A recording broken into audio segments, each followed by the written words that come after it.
కూటమి సర్కార్ అధికారంలోకి వచ్చిన తర్వాత తొలి పూర్తి స్థాయి బడ్జెట్ రూపుదిద్దుకుంది. ఆర్థిక మంత్రి పయ్యావుల కేశవ్ 2025-26 ఆర్థిక సంవత్సరం బడ్జెట్ను ఇవాళ శాసనసభలో ప్రవేశపెట్టనున్నారు. 3.24 లక్షల కోట్ల రూపాయలతో బడ్జెట్ను రూపొందించినట్లు ప్రాథమికంగా తెలుస్తోంది.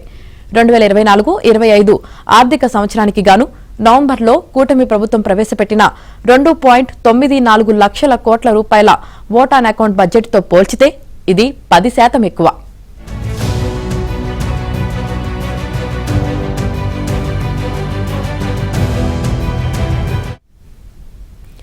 అటు అభివృద్ధి ఇటు సంక్షేమానికి ప్రాధాన్యమిస్తూ బడ్జెట్లో కేటాయింపులు చేసినట్లు తెలుస్తోంది.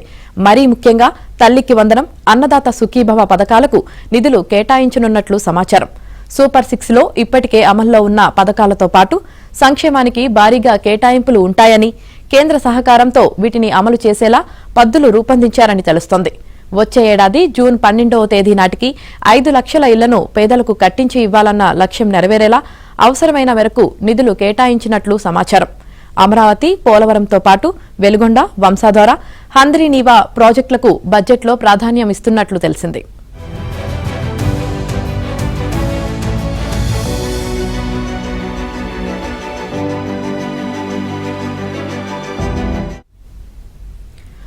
కూటమి సర్కార్ ఇప్పటిదాకా ఓట్ ఆన్ అకౌంట్ బడ్జెట్తోనే సరిపుచ్చింది.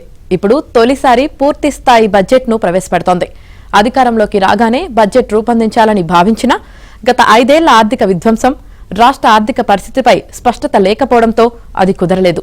ఇక కేంద్రం నుంచి వచ్చే నిధులపైన తగిన అంచనా లేకపోవడంతో పూర్తి స్థాయి బడ్జెట్ను ప్రవేశపెట్టలేదు.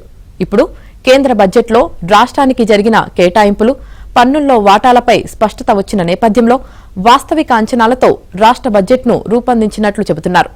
ఒకే ఏడాదిలో పూర్తి స్థాయిలో అద్భుతాలు సృష్టించలేకపోయినప్పటికీ జరిగిన విధ్వంసాన్ని చక్కదిద్ది, అభివృద్ధిని గాడిన పెట్టి సంక్షేమానికి పెద్దపీట వేసేలా బడ్జెట్ ఉంటుందని ప్రభుత్వ వర్గాల మాట.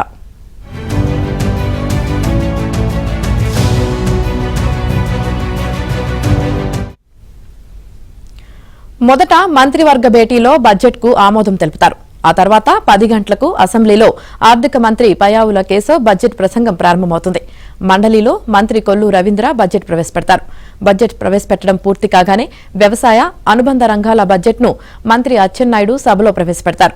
ఈ ఏడాది వ్యవసాయ, అనుబంధ రంగాలకు 50,000 కోట్ల రూపాయల దాకా ఖర్చు చేసే అవకాశముంది. అన్నదాత సుఖీభవ, పంటల బీమా, వడ్డీ లేని పావలా వడ్డీ రుణాలు, వ్యవసాయ యాంత్రీకరణ తదితర పథకాలకు నిధులు కేటాయించనున్నట్లు తెలుస్తోంది.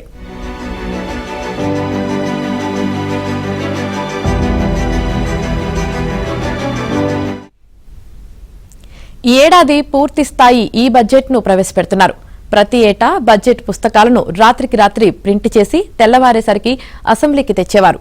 ఇప్పుడు ఈ సంప్రదాయానికి స్వస్తి పలికారు. సభ్యులందరికీ ట్యాబ్లలోనే బడ్జెట్ను లోడ్ చేసి ఇస్తారు.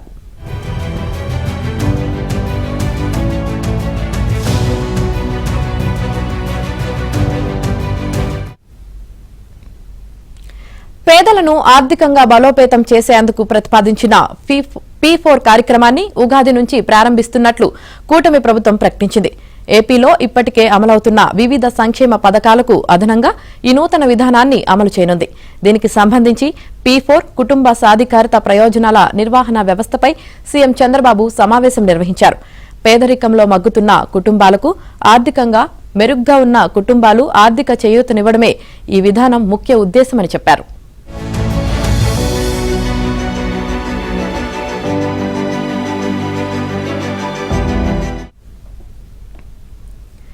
ఏపీలోని 4 గ్రామాల్లో P4 విధానాన్ని పైలట్ ప్రాజెక్టుగా అమలు చేసేందుకు ప్రతిపాదనలు సిద్దమయ్యాయని, దీని ద్వారా 5,869 కుటుంబాలకు లబ్ది కలుగుతుందని చంద్రబాబు పేర్కొన్నారు.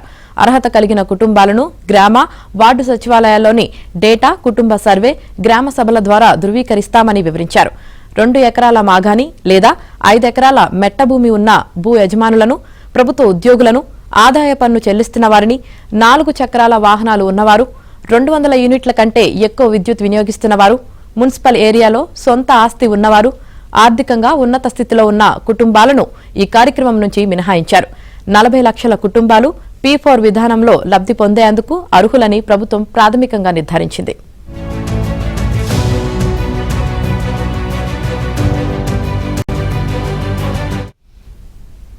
కుటుంబ సర్వే మొదటి దశ కింద 10 జిల్లాల్లో ఫిబ్రవరి 20 నుంచి చేపట్టిన సర్వే మార్చి 2 నాటికి పూర్తవుతుంది.